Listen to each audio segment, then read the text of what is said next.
نبی کے باغ کے سرو سمن سے پیار کرتے ہیں، ہم ایک کلی سے نہیں سارے چمن سے پیار، نمازوں سے نہیں بنتا، صحابی روزوں سے نہیں بنتا، صحابی چلے لگانے سے نہیں بنتا، صحابی تبلیغ کرنے سے نہیں بنتا، صحابی حضور کو ایک نگاہ دیکھنا، علی المرتضیٰ شیر خدا کرم اللہ وجہہ الکریم، جنہیں ہم مشکل کشا کہتے ہیں، جنہیں ہم اخر رسول کہتے ہیں، جنہیں ہم زوج بطول کہتے ہیں، جنہیں ہم حسنین کا بابا کہتے ہیں، ان کو جو شان ایک نصیب ہے وہ کسی اور نہیں، خلافت حق کسی کا تھا لے کوئی گیا۔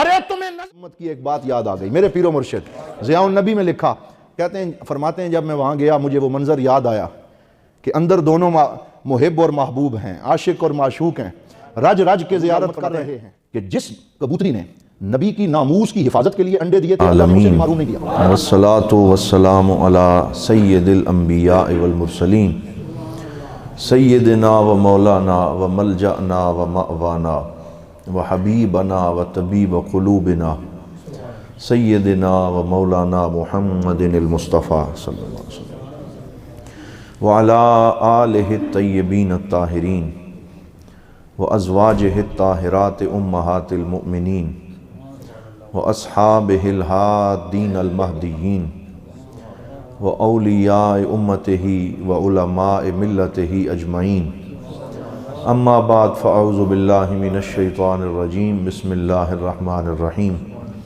قال اللہ تبارک و تعالی فی القرآن المجید والفرقان الحمید، سَيُجَنَّبُهَا الْأَتْقَى الَّذِي يُؤْتِي مَالَهُ يَتَزَكَّى وَمَا لِأَحَدٍ عِنْدَهُ مِن نِعْمَةٍ تُجْزَى إِلَّا ابْتِغَاءَ وَجْهِ رَبِّهِ الْأَعْلَى وَلَسَوْفَ يَرْضَى۔ صدق اللہ مولانا العظیم وبلغنا رسولہ النبی الکریم ونحن علی ذالک لمن الشاہدین والشاکرین۔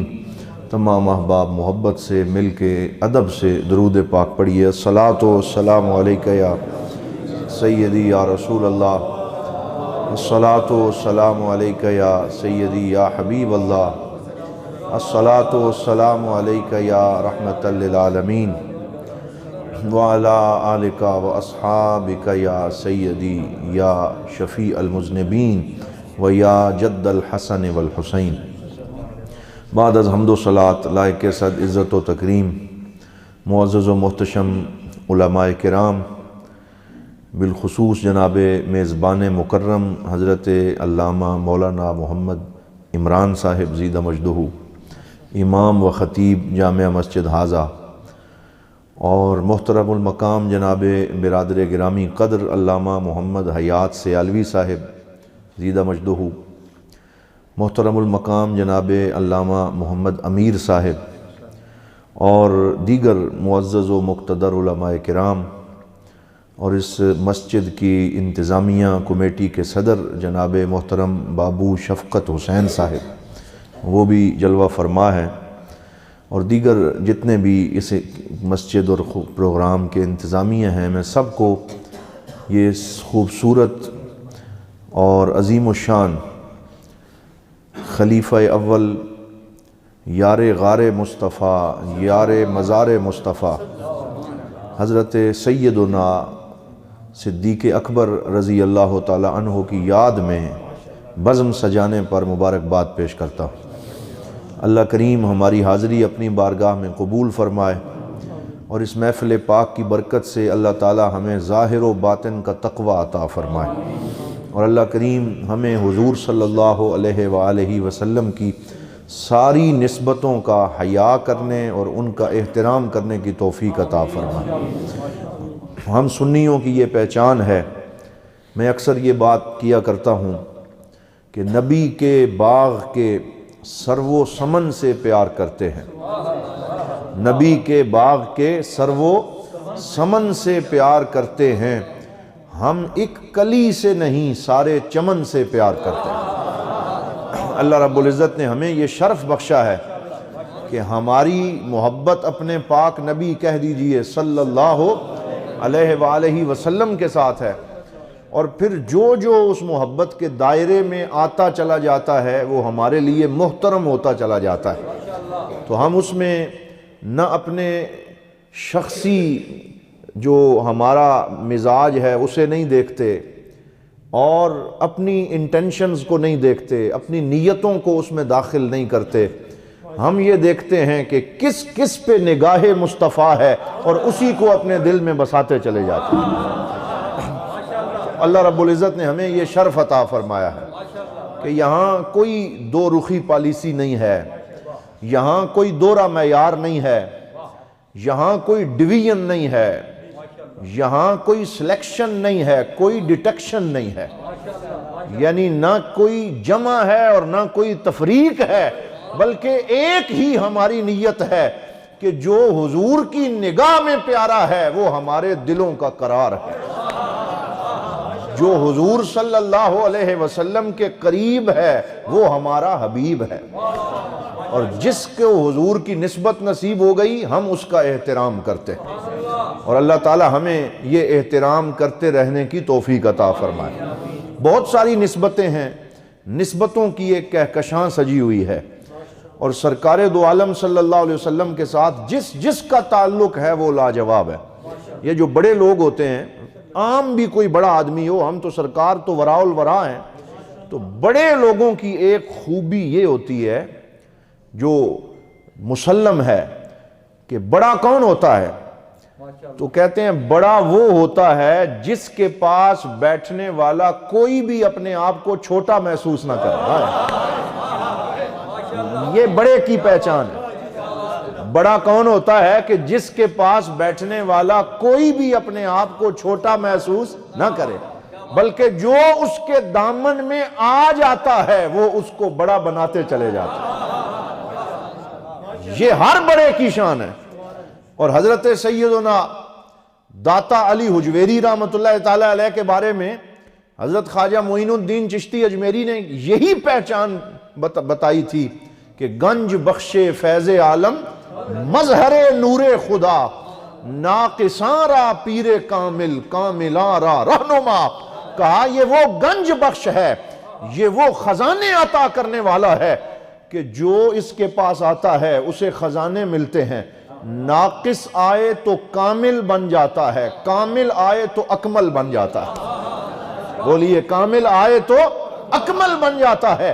تو اگر لاہور میں بیٹھے ہوئے داتا علی حجویری کا مقام یہ ہے کہ جو اس کے پاس آ جائے رنگ دیتے ہیں اور کامل بنا دیتے ہیں، تو جو سب کاملوں کے کامل ہیں، جو سید المرسلین ہیں، جو خاتم النبیین ہیں، جو رحمت للعالمین ہیں، ان کے قدموں میں پہنچنے والے کے پاس کمی کیسے رہ سکتی؟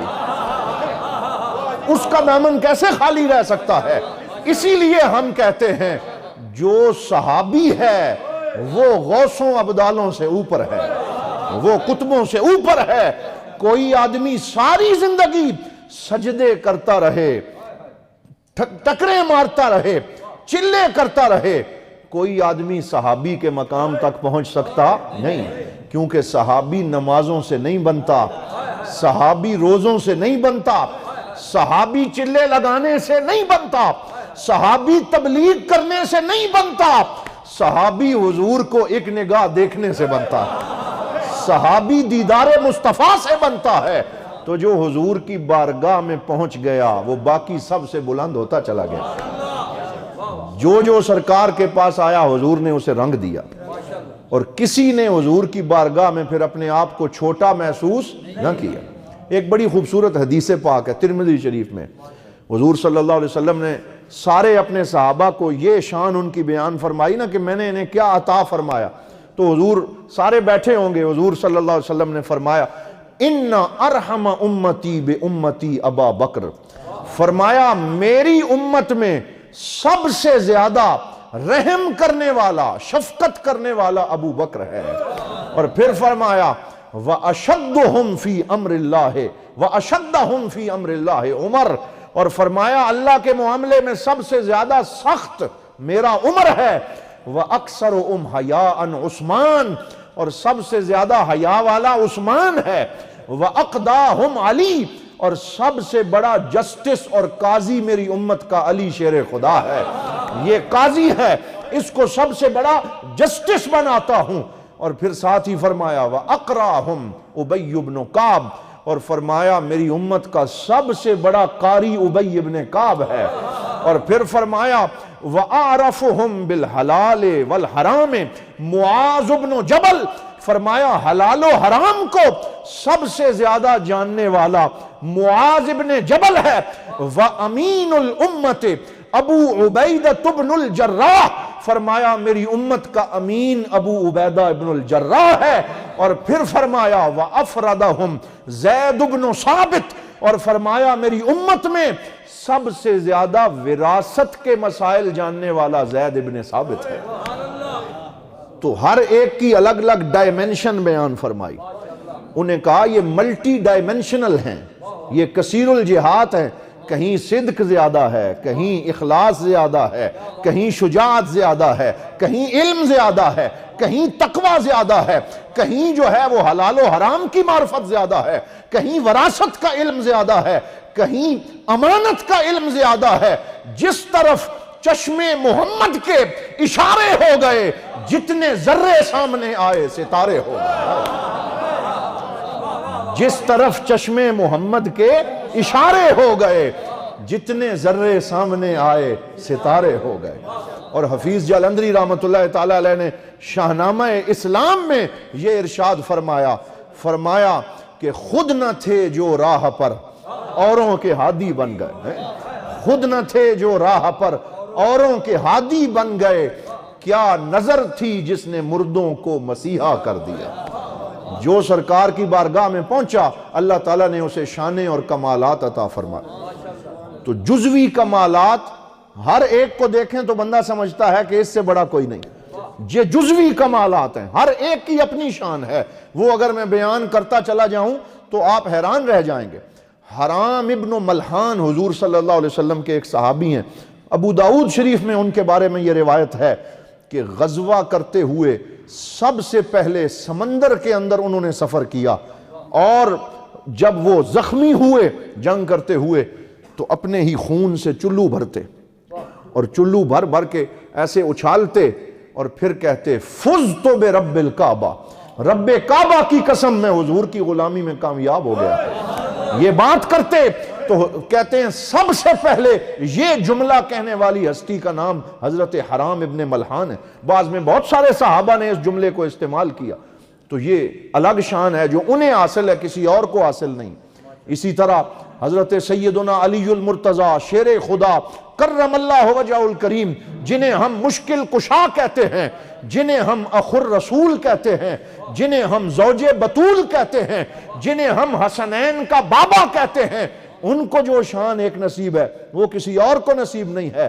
اور حضرت سیدنا امام طبری فرماتے ہیں 18 شانیں مولا علی شیر خدا کی ایسی ہیں کہ جن میں سے ایک شان بھی ان کے لیے ہوتی تو وہ کافی تھی، لیکن ان میں سے 13 ایسی ہیں جو ان میں ہیں، باقی کسی کو نصیب نہیں ہے۔ یہ مولا علی شیر خدا کے بارے میں فرمایا، میں شروع میں یہ بات کر رہا ہوں۔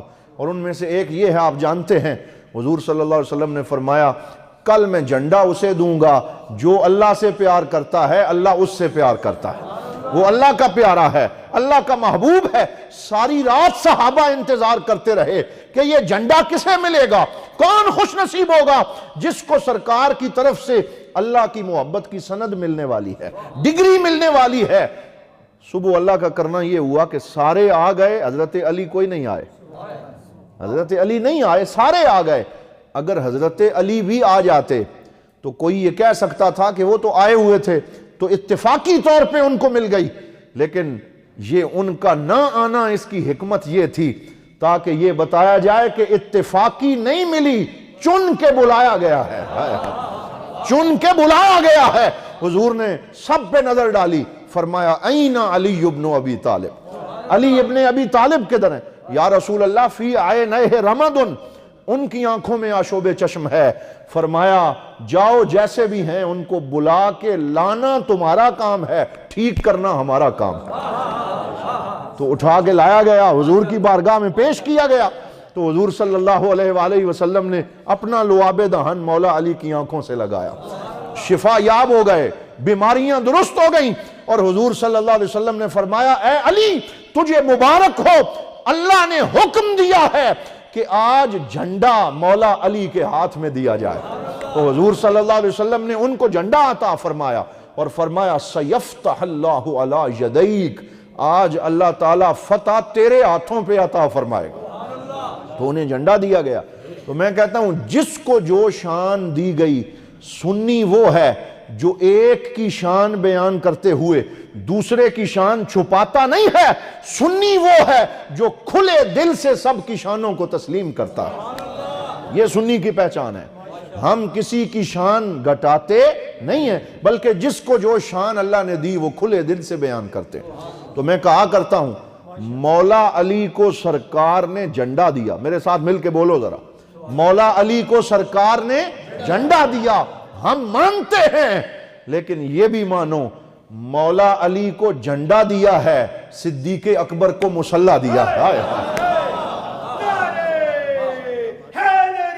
یا علی، تو یہ پورا نعرہ لگائیں، یہ آدھے سے کام نہیں بنے گا۔ نعرہ تحقیق، حق چار یار، شان صدیق اکبر، زندہ باد، نعرہ تکبیر، اللہ، نعرہ رسالت، یا رسول اللہ، نعرہ تحقیق، حق چار یار۔ نعرہ حیدری۔ حضرات محترم اب مجھے آپ جواب دیں نا کہ جو آدمی یہ تو بیان کرے کہ مولا علی کو جھنڈا عطا فرمایا، لیکن جب مسلح کی باری آئے تو ہم پنجابی میں کہتے ہیں دڑ وٹ جائے، خاموش ہو جائے، اور یہ بیان کرتے ہوئے اس کے چہرے پہ آثار قبض نمایاں ہو جائیں، تو ہم کہیں گے دال میں کچھ کالا ہے یا ساری دال ہی کالی ہے۔ الحمدللہ ہم سنی وہ ہیں جو ڈنکے کی چوٹ پہ تسلیم کرتے ہیں کہ اللہ رب العزت نے مولا علی کو جھنڈا عطا فرمایا ہے اور صدیق اکبر کو نبی کا مسلح عطا فرمایا۔ ہم مسلح کو بھی مانتے ہیں، ہم جھنڈے کو بھی مانتے ہیں۔ تو یہ بیلنس جب تک عقیدے میں قائم نہ ہو اس وقت تک عقیدہ سچا ہو سکتا نہیں ہے۔ آپ کو پتہ ہونا چاہیے صدیق اکبر رضی اللہ تعالیٰ عنہ کو جب مسلح دینے کی باری آئی، یہ بھی کوئی اتفاقی حادثہ نہیں تھا، یہ کوئی انسیڈنٹ نہیں تھا، یہ اتفاق نہیں تھا۔ آپ حدیث کا مطالعہ کریں، حضور نبی رحمت صلی اللہ علیہ وسلم بیمار ہوئے اور بستر سے لگ گئے، اور سرکار دو عالم صلی اللہ علیہ وسلم کی زندگی کے وہ آخری 5 دن ان پہ پوری کتابیں لکھی گئیں، آپ پڑھیں کیا وہ کیفیت تھی۔ حضرت سیدنا بلال حبشی رضی اللہ تعالیٰ عنہ کا معمول تھا کہ جب وہ آذان دیتے تھے نا، تو ہم تو حی علی الصلاۃ پہ دائیں دیکھتے ہیں اور حی علی الفلاح پہ بائیں دیکھتے ہیں، لیکن حضرت بلال کا معمول تھا کہ وہ حی علی الصلاۃ پہ دائیں بائیں نہیں دیکھتے تھے، وہ جب کہتے تھے نا اشہد ان محمد رسول اللہ، تو وہ شہادت کی انگلی سے سرکار کے چہرے کی طرف اشارہ کیا کرتے تھے اور ساتھ حضور کا دیدار کرتے تھے، یا رسول اللہ۔ تو یہ ان کا معمول تھا۔ اقبال نے کہا ازاں ازل سے تیرے عشق کا ترانہ بنی، نماز تیرے نظارے کا ایک بہانہ بنی، ادائے دید سراپا نیاز تھی تیری، کسی کو دیکھتے رہنا نماز تھی تیری۔ وہ تو حضور کو دیکھ دیکھ کے آذان دیتے تھے۔ کسی نے کہہ دیا تھا کہ جناب اور لوگوں کا دل بھی آذان کرنے کا ہوتا ہوگا، لیکن یہ شان انہیں ملی کسی اور کو نہ ملی۔ تو کسی نے کہا جناب یہ جو بلال ہیں حضور یہ اشہدو کہتے ہیں، یہ اشہدو نہیں کہتے، اور ان کی زبان میں تھوڑی سی لکنت ہے۔ تو سرکار دو عالم نے فرمایا میں کیا کروں، اللہ کو ان کا اشہدو تمہارے اشہدو سے زیادہ پسند آ گیا ہے، اللہ کو پسند آ گیا ہے، یہ اللہ کی نگاہ میں آ گئے ہیں۔ مردم چشم زمیں یعنی وہ کالی دنیا، عشق والے جسے کہتے ہیں بلالی دنیا، تپش اندوز ہے اس نام سے پارے کی طرح، غوطہ زن نور میں ہے آنکھ کے تارے کی طرح۔ یہ ان کا مقام ہے۔ تو جب وہ اذان دینے آتے تو سرکار پہلے مسجد میں موجود ہوتے، تو وہ جب کہتے اشہد ان محمد الرسول اللہ تو حضور کی طرف اشارہ کرتے، جس طرف سرکار موجود ہوتے وہ اشارہ کرتے، ان کی آنکھیں ٹھنڈی ہو جاتی، ان کے دل کو تسلی اور سکون ملتا۔ لیکن وہ دن بھی آیا کہ بلال اذان دینا چاہتے ہیں لیکن رخ مصطفیٰ کا دیدار نصیب نہیں ہوتا۔ حضور بیمار ہیں، آپ اپنے حجرے سے باہر تشریف نہیں لا رہے، تو حضرت بلال اذان دینے سے پہلے حجرے میں چلے گئے۔ یا رسول اللہ آپ آئیں نا تاکہ میں اذان دوں، اجازت دینا میں اذان دوں۔ تو حضور صلی اللہ علیہ وسلم نے اٹھنے کی کوشش کی، حضور نے اٹھنے کی کوشش کی۔ روایت میں صحیح بخاری میں پوری ڈیٹیل سے حدیث ہے کہ اٹھنے کے قریب آتے تو پھر لیٹ جاتے، نقاہت تھی، کمزوری تھی۔ تو حضور نے ٹھنڈا پانی منگوایا، پھر اس تست کے اندر اپنے دونوں ہاتھ ڈبوئے اور پھر ٹھنڈے پانی کو اپنے چہرے اور سینے پہ پھیرا تاکہ بخار میں کمی واقع ہو۔ اور پھر حضور صلی اللہ علیہ وسلم نے کہا بھائی مجھے حجرے سے مسجد آنا پڑے گا۔ وہ پیر میر علی شاہ صاحب فرماتے تھے حجرے تھیں مسجد آؤ ڈھولن، حجرے تھیں مسجد آؤ ڈھولن، آئیں ذرا ہمیں اپنا دیدار کرائیں، اپنی سونی خوبصورت چہرہ ہمیں دکھائیں۔ تو حضور صلی اللہ علیہ وسلم کو جب تھوڑا سا افاقہ ہوا نا تو سرکار نے مولا علی کو بلایا اور حضرت عباس اپنے چچا کو بلایا۔ ایک طرف سے مولا علی نے پکڑا اور دوسری طرف سے حضرت عباس نے پکڑا اور پکڑ کے مصلے تک یوں لے کے آئے کہ آپ کے دونوں نورانی انگوٹھوں سے زمین پہ 2 لکیریں بن رہی تھی۔ یہ بخاری شریف میں ہے۔ میں اکثر میلاد شریف میں بھی دوستوں سے کہتا ہوں کہ جھنڈیاں لگانا ہمیں پسند ہو گیا، لائٹنگ اور ڈیکوریشن ہمیں پسند ہو گئی، نماز ہمیں پسند نہ رہی، نعوذ باللہ۔ ہم نماز سے پیچھے ہٹ گئے، جبکہ سرکار دو عالم صلی اللہ علیہ وسلم نے بیماری کی حالت میں بھی 2 دن تک 2 صحابہ کا سہارا لے کے منبر تک آتے رہے، نماز خود پڑھاتے رہے بیماری کے عالم میں، بیٹھ کے حضور نے امامت کروائی 2 دن، اور 2 دن خود پڑھاتے رہے۔ اور پھر جب نقاہت زیادہ ہوئی، پھر اٹھنا چاہا نہ اٹھ سکے، تو حضور نے فرمایا مرو ابا بکر فلیصلی بالناس، کہ اب میرے ابو بکر سے کہو کہ وہ نماز پڑھائے، کہ وہ مصلی پہ کھڑا ہو جائے۔ تو سب سے پہلے یہ کس کی مجال تھی کہ حضور کی بارگاہ میں عرض کرے؟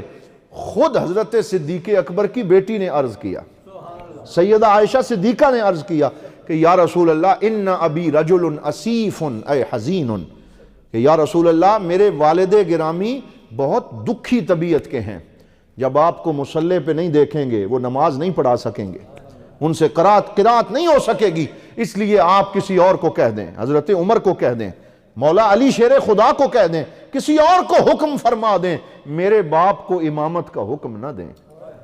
پورا جملہ حضور نے سنا، پھر حضور نے فرمایا مرو ابا بکر فلیصلی بالناس، حضرت ابو بکر سے کہو کہ نماز پڑھائیں۔ سیدہ عائشہ صدیقہ نے پھر بھی بس نہیں کی، کیونکہ انہیں پتا تھا کہ کچھ لوگ ایسے آئیں گے جو کہیں گے اتفاقی طور پہ ابو بکر سامنے تھے تو انہیں مصلی پہ بھیج دیا، اور مصلی کا خلافت سے کوئی تعلق نہیں ہے۔ حضرت سیدہ عائشہ کو پتا تھا ایسی بات ہوگی، اس لیے آپ پھر بھی خاموش نہ رہیں۔ جب ان کی نہ سنی گئی تو وہ حضرت سیدہ حفصہ کے پاس چلی گئی، یہ بھی حضور کی زوجہ ہیں، اور حضرت ام المومنین حفصہ کون ہیں؟ یہ حضرت عمر فاروق کی صاحبزادی ہیں۔ یہ خلافت راشدہ میں کیسا حسن اتفاق ہے، آپ کبھی غور کریں کہ 4 خلیفہ راشد ہیں، 2 سرکار دو عالم کے رشتے میں سسر ہیں اور 2 حضور کے داماد ہیں۔ یہ آپ نے کبھی غور کیا کہ حضرت ابو بکر صدیق کی بیٹی اور حضرت عمر فاروق کی بیٹی سرکار کے عقد میں ہیں، اور 2 بیٹیاں حضور کی حضرت عثمان کے پاس ہیں، اور ایک شہزادی میرے حضور کی سیدہ طیبہ طاہرہ خاتون جنت سلام اللہ علیہا مولا علی کے پاس ہیں۔ تو 2 وہ ہیں جن کی بیٹیاں حضور کے گھر ہیں، اور 2 وہ ہیں کہ حضور کی بیٹیاں ان کے گھر ہیں۔ یہ کیسا حسن اتفاق ہے، یہ کیسی خوبصورتی ہے۔ تو سیدہ عائشہ پاک حضرت حفصہ کے پاس گئیں کہ حضور صلی اللہ علیہ وسلم کے سامنے اب میری مجال تو نہیں ہے کہ میں عرض کروں، آپ میری سفارش کریں کہ حضرت ابو بکر کو مصلی پہ کھڑا نہ کیا جائے۔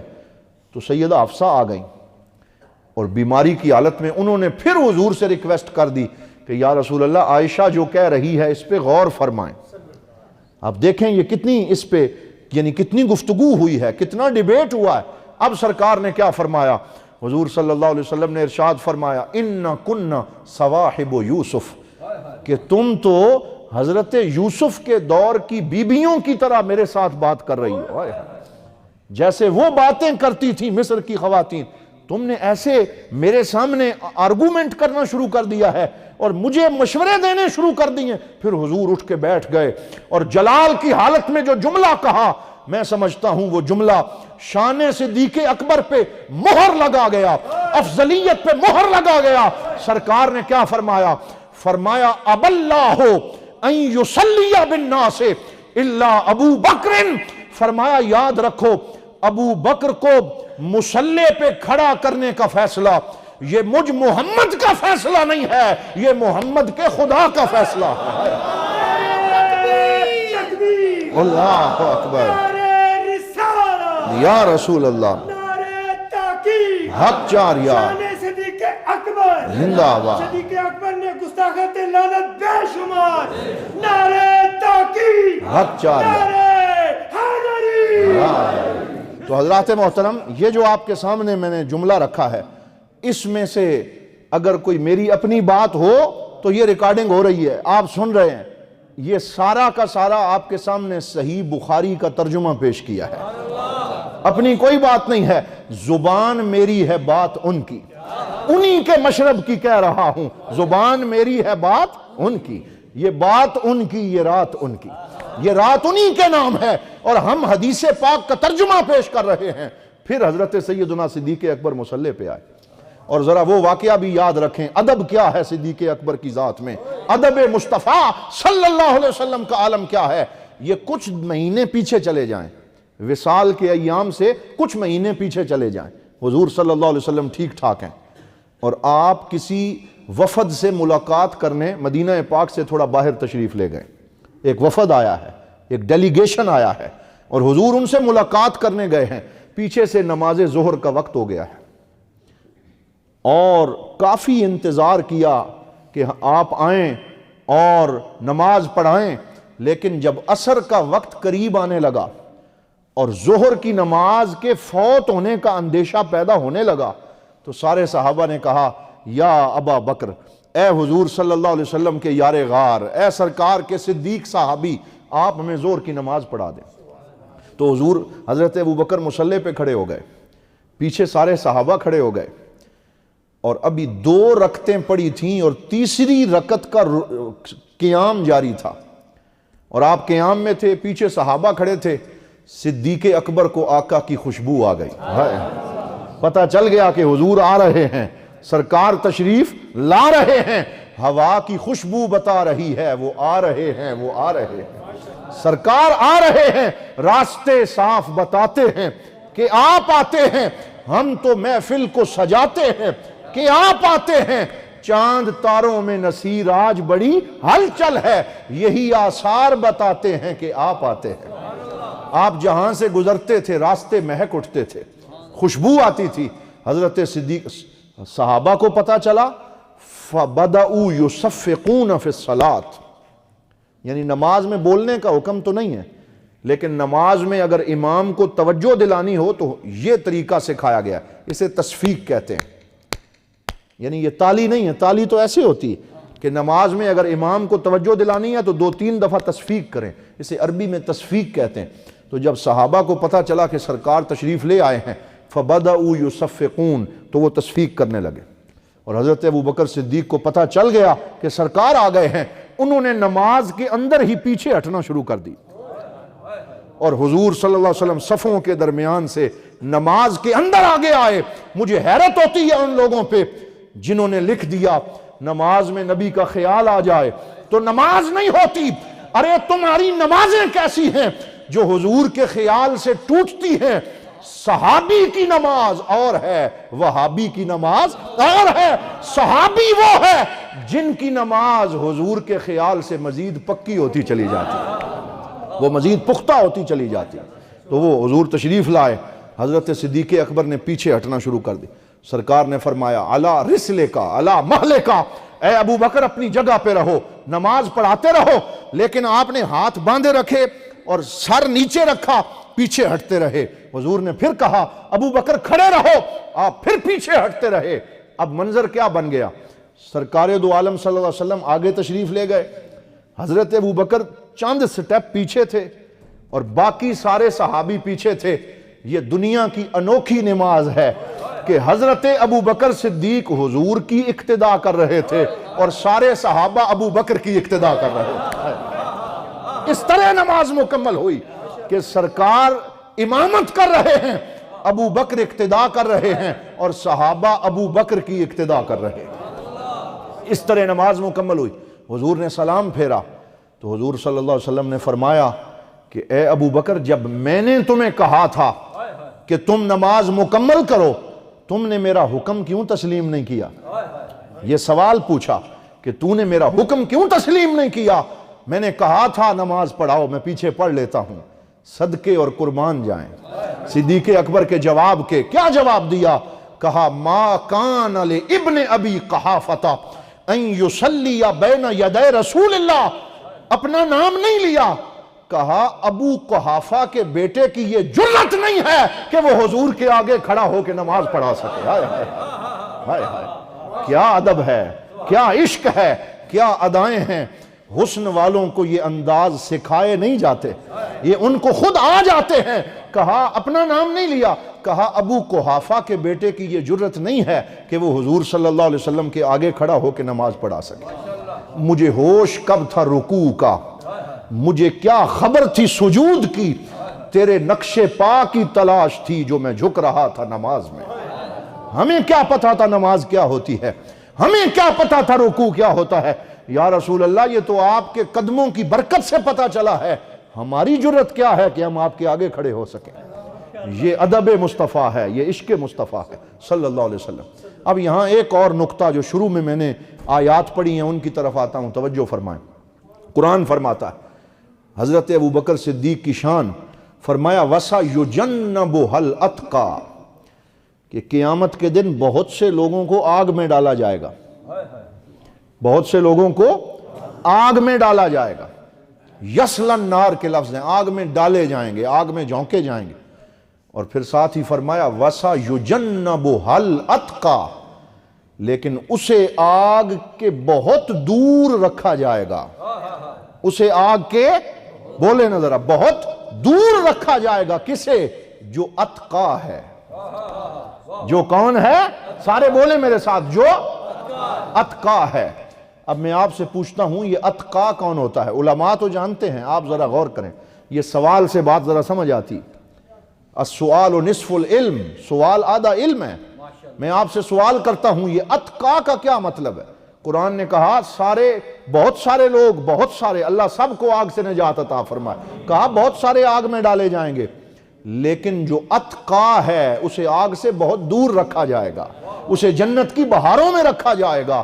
اب یہ اتقا کون ہوتا ہے؟ یاد رکھیں، اتقا افعلو کے وزن پہ اسم تفضیل کا صیغہ ہے، اور اسم تفضیل کیا ہوتا ہے کہ ایک بندے میں کوئی خوبی موجود ہو تو وہ اسم تفضیل نہیں ہوتی۔ مثال کے طور پر بہت سارے لوگ سخی ہوں، دینے والے ہوں، تو ان میں سے جو سب سے زیادہ سخی ہو تو کہتے ہیں باقی سخی ہیں، یہ اسخا ہے۔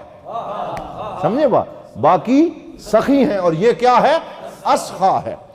بہت سارے لوگ بہادر ہوں اور ایک سب سے بہادر ہو تو کہا جاتا ہے باقی شجاع ہیں، یہ اشجاع ہے۔ باقی شجاع ہیں اور یہ اشجاع ہے۔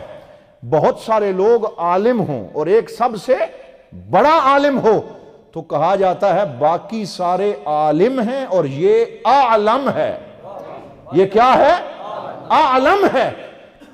سارے حسینوں، سارے حسینوں، ایک سب سے سونا ہو، سب سے زیادہ حسین ہو تو کہتے ہیں باقی حسین ہیں، یہ بولے نا ذرا، یہ احسن ہے۔ وہ کیا ہے بولو؟ اگر سمجھ نہیں آتی تو پیر میر علی شاہ صاحب کا شعر سنا دیتا۔ کیا فرمایا جب لکھی نا؟ فرمایا اج سکھ متران دی ودھیری ہے، کیوں دلڑی اداس گھنیری ہے، لوں لوں وچ شوق چنگیری اج نینا لائیاں کیوں جھڑیاں. پھر ساری شان بیان کرتے کرتے جب آخر میں پہنچے تو اس میں تفضیل کا صیغہ لے کے آئے. جب حضور کا دیدار ہوا، جب سرکار کی زیارت ہوئی وادی ہمراہ کے اندر، تو پیر میر علی شاہ بولے رحمت اللہ علیہ، فرمایا سبحان اللہ ما اجملا کا، ما احسنا کا، ما اکملا کا.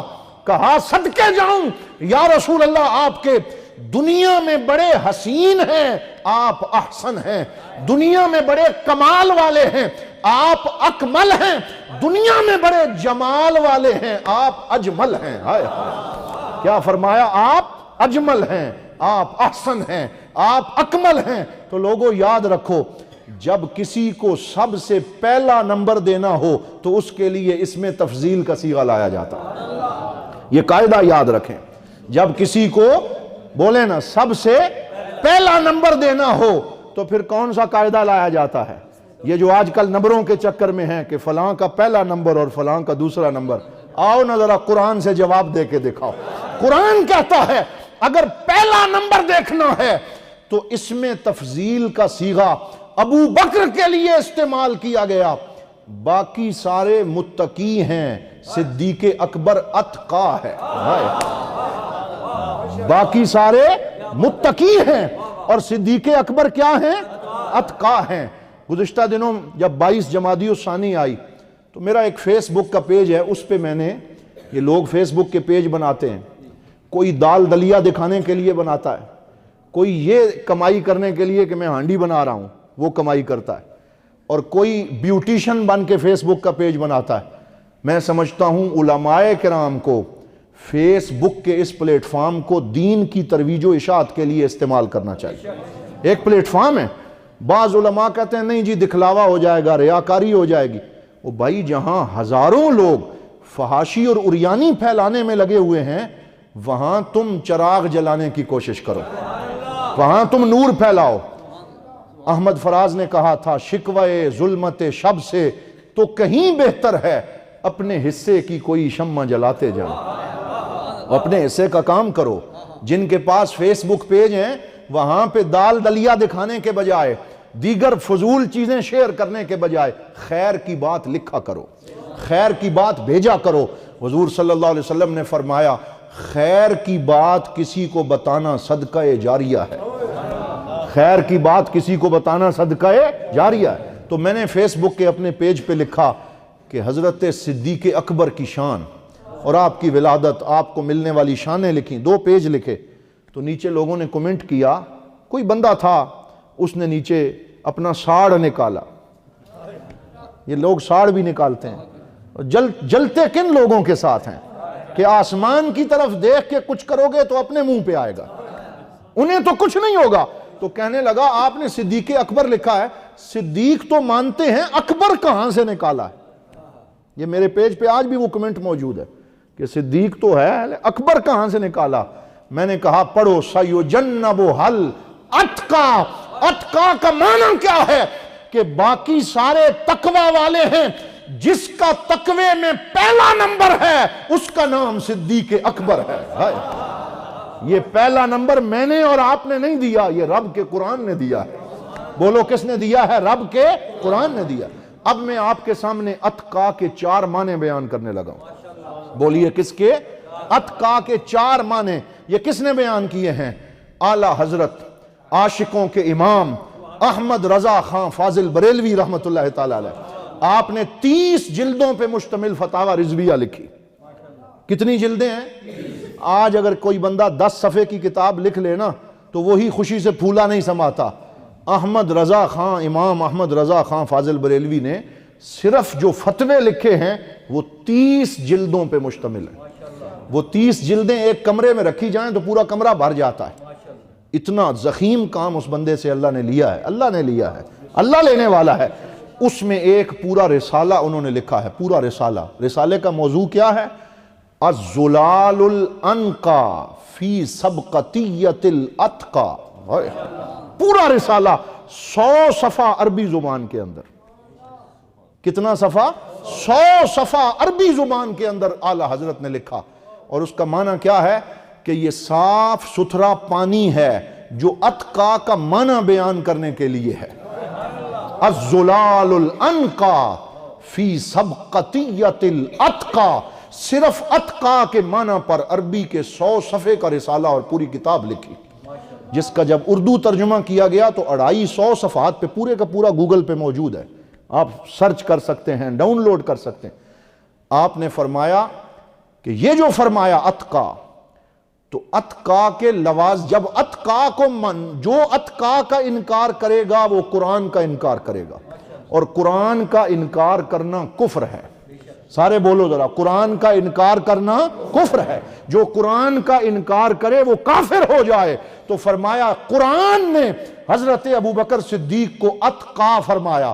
اب ایک دفعہ پہلے ان آیتوں کا ترجمہ سن لیں تاکہ ایمان تازہ ہو جائے. فرمایا سَيُجَنَّبُهَا الْأَتْقَى الَّذِي يُؤْتِي مَالَهُ يَتَزَكَّى، فرمایا آگ سے دور رکھا جائے گا اس ہستی کو جو سب سے بڑا متقی ہے، جو اللہ کی راہ میں جب مال دیتا ہے تو اللہ کی رضا کے لیے دیتا ہے. الَّذِي يُؤْتِي مَالَهُ يَتَزَكَّى وَمَا لِأَحَدٍ عِنْدَهُ مِن نِعْمَةٍ تُجْزَى، وہ کسی کا احسان کا بدلہ دینے کے لیے نیکی نہیں کرتا. إِلَّا ابْتِغَاءَ وَجْهِ رَبِّهِ الْأَعْلَى، وہ تو اپنے رب کے چہرے کو راضی کرنا چاہتا ہے. وَلَا سَوْفَ يَرْضَى، ان قریب اس کو اتنا دیا جائے گا کہ وہ راضی ہو جائیں. اب علماء فرماتے ہیں اس کی تفسیر میں، حضور ضیاء الامت میرے پیر و مرشد حضرت قبلہ پیر محمد کرم شاہ الازہری رحمۃ اللہ تعالی علیہ نے لکھا کہ یہ بھی صدیق اکبر کی شان ہے کہ سوف یردا کا لفظ اللہ نے قرآن میں یا حضور کے لیے استعمال کیا ہے یا صدیق اکبر کے لیے استعمال کیا. کہاں پہ؟ سورہ والضحیٰ پڑھیں، اس کے آخر میں کیا فرمایا؟ وہاں پہ ارشاد فرمایا والضحیٰ واللیل اذا سجا ما ودعک ربک وما قلا وللآخرۃ خیر لک من الاولی ولسوف یعطیک ربک فترضی، فرمایا اللہ آپ کو اتنا دے گا کہ آپ راضی ہو جائیں گے. اور جب صدیق اکبر کی باری آئی فرمایا وَلَسَوْفَ يَرْضَى، اللہ آپ کو اتنا دے گا کہ آپ راضی ہو جائیں گے. یہ ان کی شان ہے. اب اعلیٰ حضرت فرماتے ہیں اتقا کو جو انکار کرے وہ کافر ہو جائے، اور جو اتقا کو مانے گا وہ اس کے لوازم کو بھی مانے گا. اب اتقا کے لوازم کیا ہیں؟ فرماتے ہیں آؤ میں تمہیں قرآن سے بتاتا ہوں. اتقا کا پہلا لازمہ، لازم اسے کہتے ہیں کہ ایک کو مانو تو دوسرے کو ماننا لازم ہو جائے، اور ایک کا انکار کرو تو دوسرے کا انکار کرنا لازم ہو جائے. فرمایا اتقا کا پہلا لازم یہ ہے، قرآن میں فرمایا ان اکرمکم عند اللہ اتقاکم، فرمایا بڑے بڑے عزت والے ہوں گے لیکن اللہ کے نزدیک سب سے زیادہ عزت والا وہ ہے جو اتقا ہے. فرمایا سب سے زیادہ عزت والا وہ ہے، بولیے، جو اتقا ہے. اتقا کون ہے؟ فرمایا اتقا صدیق اکبر ہے. اگر اتقا صدیق اکبر ہے تو ماننا پڑے گا کہ اکرم بھی صدیق اکبر ہے. یہ اتقا کا پہلا لازم معنی ہے کہ اگر آپ ان کو سب سے بڑا متقی مانیں گے، اور ماننا پڑے گا کیونکہ قرآن نے کہا، تو پھر ماننا پڑے گا کہ سب سے زیادہ اس امت میں جو عزت اللہ نے عطا فرمائی ہے وہ انبیاء کے بعد حضرت ابوبکر صدیق کو عطا فرمائی ہے. یہ بیان فرمایا. پھر دوسرا معنی بیان فرمایا دوسرا لازم اس کا یہ ہے، قرآن میں فرمایا الا ان اولیاء اللہ لا خوف علیہم ولا هم یحزنون الذین آمنوا وکانوا یتقون. فرمایا ولی کون ہوتا ہے؟ فرمایا ولی وہ ہوتا ہے جس کے اندر ایمان بھی ہو تقوی بھی ہو. ولی وہ ہوتا ہے جس کے اندر ایمان بھی ہو تقوی بھی ہو. جس کے اندر جتنا ایمان اور جتنا تقوی ہوگا وہ اتنا ولی ہوگا، اور جس کے اندر سب سے زیادہ تقوی ہوگا وہ سب سے بڑا ولی ہوگا. تو پھر اس امت کا سرکار کے بعد سب سے بڑا ولی بھی ماننا پڑے گا کون ہے؟ حضرت ابوبکر صدیق ہے. یہ اتقا کا دوسرا لازم ہے کہ آپ سب سے زیادہ عزت والے بھی ہیں اور سب سے بڑے ولی بھی ہیں. تیسرا معنی بیان کیا، فرمایا کہ متقی اس وقت تک متقی نہیں بن سکتا جب تک علم حاصل نہ کرے۔ مجھے آپ بتائیں کہ کیا علم کے بغیر کوئی بندہ متقی بن سکتا ہے؟ متقی وہ ہوتا ہے جو اللہ تعالیٰ کے بتائے ہوئے احکامات پہ عمل کرے، منہیات سے بچے۔ تو جب پتہ ہی نہیں ہوگا کہ اللہ نے کس چیز کا حکم دیا اور کس سے منع فرمایا، تو پھر علم کے بغیر تقوی ہو سکتا نہیں ہے۔ تو اعلیٰ حضرت فرماتے ہیں اتقا کا ایک لازمی معنی اعلم بھی ہے، یعنی جب حضرت ابوبکر صدیق کو اتقا مانو گے تو ماننا پڑے گا کہ اس امت میں سرکار دو عالم صلی اللہ علیہ وسلم کے بعد اللہ تعالیٰ نے علم میں بھی آپ کو بہت بڑا مقام عطا فرمایا، اعلم بھی ماننا پڑے گا۔ اور چوتھا معنی بیان فرماتے ہیں کہ جو اللہ سے ڈرتا ہے، متقی کون ہوتا ہے؟ جو اللہ سے ڈرتا ہے۔ تو جو اللہ سے ڈرتا ہے پھر وہ کسی اور سے نہیں ڈرتا۔ یہ کیسے ہو سکتا ہے کہ کوئی اللہ سے ڈرے اور بندوں سے بھی ڈرے؟ علامہ اقبال کیا فرماتے ہیں رحمت اللہ علیہ؟ ہزار خوف ہو لیکن زباں ہو دل کی رفیق، یہی رہا ہے ازل سے قلندروں کا طریق۔ تو فرمایا کہ جو اللہ سے ڈرتا ہے وہ کسی اور سے نہیں ڈرتا، اور جو کسی سے نہ ڈرے وہ بہادر ہوتا ہے۔ جو کسی سے نہ ڈرے وہ بہادر ہوتا ہے۔ تو جو سب سے زیادہ تقوی والا ہوگا اس کے لیے ماننا پڑے گا کہ وہ سب سے زیادہ بہادر بھی ہے۔ تو اس کا چوتھا لازمہ اشجاع ہے کہ صدیق اکبر تقوی میں بھی پہلے نمبر پہ، افضلیت میں بھی پہلے نمبر پہ، ولایت میں بھی پہلے نمبر پہ، علم میں بھی پہلے نمبر پہ، بہادری میں بھی پہلے نمبر پہ۔ یہ میں نہیں کہہ رہا، یہ اعلیٰ حضرت فاضل بریلوی فرما رہے ہیں، یہ امت کے علماء فرما رہے ہیں۔ یہ وہ شانیں ہیں جو اللہ رب العزت نے حضرت سیدنا صدیق اکبر رضی اللہ تعالی عنہ کو عطا فرمائی۔ اور پھر اگر ہم ان کے وہ مقامات بیان کرنا شروع کر دیں، اتنا وقت نہیں، یہ اتنا طویل موضوع ہے کہ اگر میں اس پہ بولتا رہوں تو پھر یہ وقت گزرتا رہے اور ہم یہ شانیں بیان کرتے رہیں۔ بس آخری دو باتیں عرض کرتا ہوں اختصار کے ساتھ۔ آپ توجہ سے سن رہے ہیں؟ نیند آ گئی؟ نیند آ گئی؟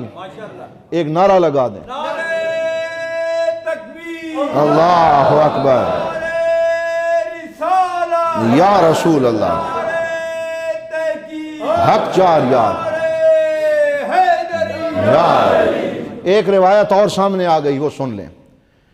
حضور نبی رحمت صلی اللہ علیہ وسلم نے جب آخری خطبہ ارشاد فرمایا، زندگی کا آخری خطبہ، اس کے بعد خطبہ نہیں دیا، آخری خطبے کی بڑی اہمیت ہوتی۔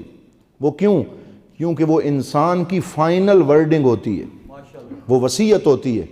جب کوئی کسی کا باپ یا پیارا فوت ہونے لگے، اس دنیا سے جانے لگے، تو آخری جو لفظ وہ کہتا ہے، انسان کہتا ہے یار اور کوئی بات پوری کروں نہ کروں، یہ ضرور پوری کروں۔ یہ اس نے آخر میں کہے تھے۔ سرکار دو عالم آخری خطبہ دے رہے تھے مسجد نبوی میں، سارے صحابہ سن رہے تھے۔ حضور صلی اللہ علیہ وسلم نے فرمایا ان اللہ اختار عبدہ ان یختار بین اثنین، فرمایا اللہ نے اپنے ایک بندے کو اختیار دیا ہے کہ وہ دو چیزوں میں سے ایک شے چن لے، یا دنیا میں رہنا چن لے یا اللہ کی ملاقات چن لے۔ تو اس بندے نے اللہ کی ملاقات کو چن لیا ہے، اس بندے نے اللہ کی ملاقات کو چن لیا۔ سارے صحابہ اپنی توجہ میں تھے، حضرت صدیق اکبر کی آنکھوں سے آنسو جاری تھے، آنسوؤں کی لڑیاں جاری تھی۔ صحابہ نے پوچھا صدیق اے ابو بکر آپ کو کیا ہوا ہے، یہ آپ کیوں رو رہے ہیں؟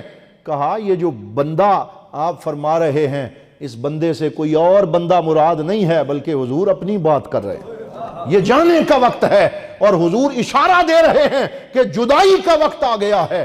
تو صحابہ فرماتے ہیں، حضرت انس فرماتے ہیں کہ اس وقت ہم نے کہا وَقَانَ أَبُو بَكْرَ أَعْلَمَنَا، کہ حضرت ابو بکر ہم میں سے سب سے زیادہ علم والے تھے، ہمیں وہ بات سمجھ نہیں آتی تھی جو انہیں سمجھ آ جاتی تھی۔ اس وقت حضور حضرت ابو بکر کو جب روتے ہوئے دیکھا تو سرکار دو عالم نے دائیں طرف وہ بیٹھے تھے، مڑ کے ان کو دیکھا، ہچکی بندھی ہوئی، رو رہے ہیں اور مسلسل آنسو جاری ہیں۔ سرکار نے ان کے کندھے پہ ہاتھ رکھا اور ان آخری جملوں میں کیا ارشاد فرمایا، ان امن الناس علی فی نفسی و مالی ابو بکر، فرمایا لوگوں یاد رکھنا میں نے سارے لوگوں کے احسانوں کا بدلہ اسی دنیا میں چکا دیا ہے، لیکن اپنی جان اور اپنے مال کی قربانیوں میں ابو بکر کے اتنے احسانات ہیں جن کا بدلہ میں نہیں چکا سکتا، قیامت کے دن میرا رب عطا کرے گا۔ ان کو سہارا دیا، کہا ان کے اتنے احسانات ہیں، ان کا بدلہ میں محمد نہیں چکا سکتا، یہ ان کو سند عطا فرمائی۔ علامہ اقبال نے فارسی میں لکھا، امن الناس بر مولائے ما، کہ وہ ہمارے آقا کے اوپر امن الناس، سب سے زیادہ حضور کی مدد کرنے والے ہیں، حضور کی نصرت کرنے والے ہیں۔ اور پھر آگے اقبال کیا فرماتے ہیں؟ فرمایا ہمت او کشت ملت را چو ابر، ثانی اسلام و غار و بدر و قبر۔ کہا یہ کون ہے جن کی ہمت اسلام کے اوپر ابر کرم بن کے برسی ہے، جن کی ہمت اسلام کے اوپر ابر کرم بن کے برسی ہے۔ اقبال نے حد کر دی، کہا ثانی اسلام و غار و بدر و قبر، کہا یہ وہ ہیں جو اسلام میں بھی حضور کے ثانی ہیں، اور اسلام کے ساتھ ساتھ غار میں بھی حضور کے ثانی ہیں، بدر میں بھی حضور کے ثانی ہیں، قبر میں بھی حضور کے ثانی ہیں۔ یہ ثانی مصطفیٰ ہے۔ ثانی مصطفیٰ کا مطلب یہ ہے کہ حضور کے بعد، حضور کے ساتھ۔ اور یہ ثانی کا لفظ کوئی کہہ سکتا ہے کہ یہ ہم کہتے ہیں نا، کوئی پیر کسی کا فوت ہو جائے تو اب اس پیر کے بیٹے کو کہتا ہے یہ ثانی صاحب ہیں، یہ آپ نے سنا ہوگا، یہ کون ہے جی؟ یہ ثانی صاحب ہیں، یہ حضرت لاسانی ہیں، یہ ثانی ہیں۔ تو اقبال نے سیدنا صدیق اکبر کو ثانی کیسے کہہ دیا؟ سوال تو پیدا ہوتا ہے، یہ ثانی کیسے کہہ دیا؟ اقبال کی آواز آتی ہے، یہ آواز وہ نہیں ہے جو اور لوگوں کو آتی، یہ واقعی آواز آتی ہے۔ اور آواز کیا آتی ہے؟ اقبال کہتا ہے، آپ فرماتے ہیں او لوگوں میں نے ثانی نہیں کہا، اللہ کے قرآن نے ثانی کہا ہے۔ میں نے ثانی نہیں کہا، کس نے ثانی کہا ہے؟ اللہ کے قرآن نے۔ کہاں کہا؟ فرمایا لقد نصرہ اللہ فی مواطن کثیرہ، ایک وا، اور پھر فرمایا جو الا تنصروہ فقد نصرہ اللہ اذ اخرجہ الذین کفروا ثانی اثنین اذ ہما فی الغار۔ کہا وہ وقت یاد کرو جب غار ثور میں مصطفیٰ ایک تھے اور ابو بکر دو میں سے دوسرے تھے، اور ابو بکر دو میں سے دوسرے تھے، دو میں سے دوسرے، ثالث و ثلاثہ کہتے ہیں تین میں سے تیسرا، یعنی وہ دو میں سے دوسرے تھے۔ ذرا اس کا لطف لیں، وہ سارے آ گئے، کافر آ گئے، حضرت ابو بکر صدیق نے کہا یا رسول اللہ یہ تو پہنچ آئے ہیں، یہ تو آ گئے، اگر انہوں نے جھک کے تھوڑا سا بھی دیکھ لیا تو آپ اور ہم نظر آ جائیں گے۔ سبحان اللہ۔ حضور نے کیا فرمایا؟ حضرت ابو بکر صدیق کے سر پہ ہاتھ رکھا، فرمایا اے ابو بکر ما ظنک باثنین اللہ ثالثہما۔ کیا فرمایا؟ فرمایا ما ظنک باثنین اللہ ثالثہما۔ اس جملے پہ اس کا لطف لیں، فرمایا تمہارا ان دو کے بارے میں کیا خیال ہے جن کا تیسرا اللہ ہے؟ کیا فرمایا؟ ما ظنک باثنین اللہ ثالثہما۔ یہ میں نے تو نہیں کہا، یہ کسی مفتی نے نہیں کہا، یہ کسی شیخ الاسلام نے نہیں کہا، یہ کسی فقیہ نے نہیں کہا، یہ غار ثور میں صدیق کو مصطفیٰ نے کہا ما ظنک باثنین اللہ ثالثہما۔ تمہارا ان دو کے بارے میں کیا خیال ہے جن کے ساتھ تیسرا کون ہے؟ اللہ ہے، یہ فرمایا۔ تو اس سے یہ پتا چلا کہ اگر نیچے سے شروع کریں، اگر گنتی نیچے سے شروع کریں، دو میں سے تیسرا یہ ابو بکر، پھر حضور، پھر اللہ، اور اگر اوپر سے شروع کریں اللہ، پھر حضور، اور پھر ابو بکر، تو اب مجھے بتائیں کہ پہلا نمبر کس کا ہے؟ یہ بتا نہیں دیا۔ ہم تمام صحابہ کو مانتے ہیں، ہم مولا علی کے غلام ہیں، ہم حضرت عثمان کے غلام ہیں، ہم حضرت عمر کے غلام ہیں، ہم حضرت ابو بکر کے غلام ہیں، لیکن جو شانیں قرآن نے دی ہیں ان کا کوئی انکار کر سکتا نہیں ہے۔ اللہ کے بعد مصطفیٰ ہیں اور مصطفیٰ کے بعد ابو بکر ہیں، تو جو یہ کہتے ہیں کہ نہیں خلافت حق کسی کا تھا، لے کوئی گیا، ارے تمہیں نظر نہیں آتا؟ حضور فرما رہے ہیں یہ تین ہیں، پہلے اللہ ہے، اللہ کے بعد رسول ہے، رسول کے بعد ابو بکر ہے۔ یہ میں قرآن سے آپ کو دکھا رہا ہوں، یہ قرآن سے دکھا رہا ہوں۔ تو پتہ چلا حضور کے بعد اگر خلافت پہ ابو بکر آئے ہیں، وہ خود نہیں آئے، اللہ اور رسول کی مرضی سے آئے ہیں۔ بولو، وہ اللہ اور اس کے رسول کی مرضی سے آئے ہیں۔ وہ حدیث بس میں مکمل کر لوں، مجھے یہاں حضور ضیاء الامت کی ایک بات یاد آ گئی۔ میرے پیر و مرشد ضیاء النبی میں لکھا، کہتے ہیں، فرماتے ہیں جب میں وہاں گیا مجھے وہ منظر یاد آیا کہ اندر دونوں محب اور محبوب ہیں، عاشق اور معشوق ہیں، رج رج کے زیارت کر رہے ہیں، رخ مصطفیٰ کی تابانیوں کو دیکھ رہے ہیں، کافر آ گئے ہیں تو کبوتری نے انڈے دے دیے ہیں اور مکڑی نے جالا لگا لیا ہے۔ ہوا کہ نہیں ہوا؟ مکڑی نے جالا لگا دیا، کبوتری نے انڈے دے دیے۔ کیوں؟ کیونکہ جب کافروں نے دیکھا نیچے جھکنے کی انہیں توفیق ہی نہیں ہوئی، انہوں نے کہا یہ اگر کوئی اندر گھسا ہوتا تو انڈے ٹوٹ گئے ہوتے اور یہ جالا ٹوٹ گیا ہوتا۔ کیسے جالا قائم ہے، انڈے یہاں موجود ہیں تو اندر تو کوئی بھی نہیں گیا، جھکنے کی توفیق ہی نہیں ہوئی، ویسے ہی واپس چلے گئے۔ تو حضور ضیاء الامت فرماتے ہیں کہ جس کبوتری نے نبی کی ناموس کی حفاظت کے لیے انڈے دیے تھے، اللہ نے اسے بھی محروم نہیں کیا، اللہ نے اسے بھی محروم نہیں کیا۔ بھائی کبوتری کو کیسے نوازا؟ تو آپ نے مفسرین کے حوالے سے حضور ضیاء الامت نے ضیاء النبی میں لکھا، آپ فرماتے ہیں کہ اس کو یہ ریوارڈ ملا، اس کو یہ اجر ملا کہ اے کبوتری تو نے میرے نبی اور صدیق کی ناموس کی حفاظت کی ہے، جا تجھے یہ انعام دیتے ہیں کہ قیامت تک حرم مدینہ اور حرم مکہ کی حدود میں جو کبوتر پلیں گے وہ تیری نسل سے ہوں گے، وہ تیری نسل سے ہوں۔ آج یہاں سے کوئی عمرے پہ جاتا ہے نا تو بیبیاں اسے پیسے نکال کے دیتی ہیں، کیا کرنا؟ یہ تھوڑے سے دانے لے کے ان کبوتروں کو ڈال دینا، اور ان کبوتروں کا شکار کرنا منع ہے۔ یہ ہم نے منع نہیں کیا، اللہ نے منع کیا۔ حرم کے اندر شکار منع، کوئی ان کی جان نہیں لے سکتا، کوئی انہیں تھریٹ نہیں دے سکتا، کوئی ان کو پکڑ کے پنجرے میں بند نہیں کر سکتا۔ اللہ نے انہیں فل لبرٹی اور آزادی دی ہے، کھائیں پئیں اور حضور کے روضے کا طواف کریں، خانہ کعبہ کا طواف کریں۔ تو یہ کیوں ان کو یہ اتنے مزے ملے ہیں؟ کیونکہ ان کی اس ماں نے اور اس کبوتری نے چند لمحوں کے لیے سرکار کی ناموس کا دفاع کیا تھا۔ تو لوگوں، اگر کبوتری نبی کی عزت کے لیے قربانی دے، اللہ اس کی نسلیں تار دیتا ہے۔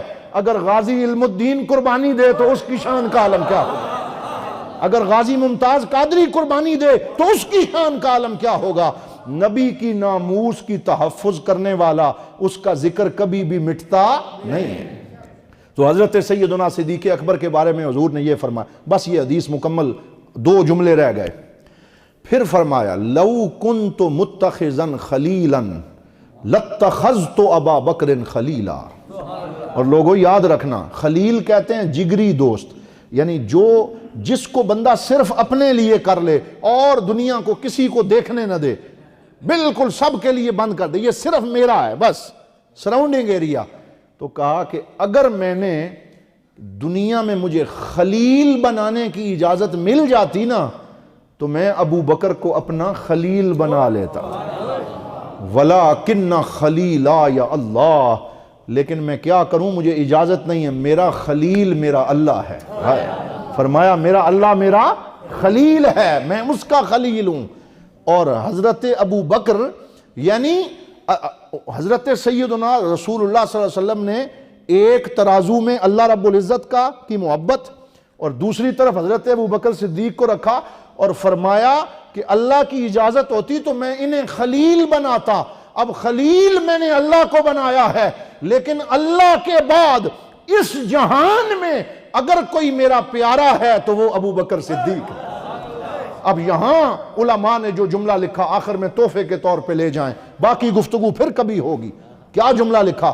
علماء نے کہا اس حدیث سے یہ پتا چلا، اس حدیث سے یہ پتا چلا کہ جو مقام اللہ کی بارگاہ میں مصطفیٰ کا ہے وہ مقام مصطفیٰ کی بارگاہ میں ابو بکر کا ہے۔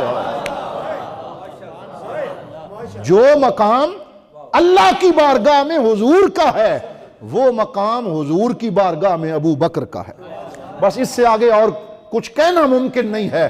وآخر دعوانا ان الحمد للہ رب العالمین. جزاک